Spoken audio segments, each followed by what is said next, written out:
فاكرين طب التجميل زمان؟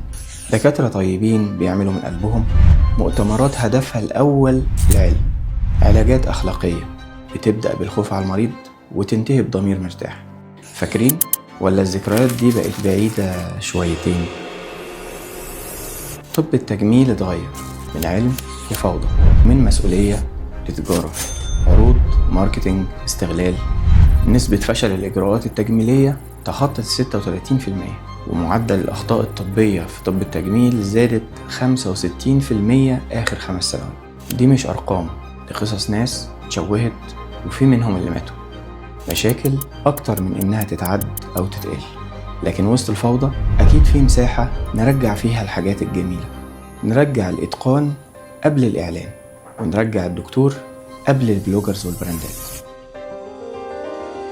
عشان كده هنعمل المرجع The Reference Show، رياليتي شو اللي بيحصل في طب التجميل بس من غير تجميل، الحقيقة زي ما هي.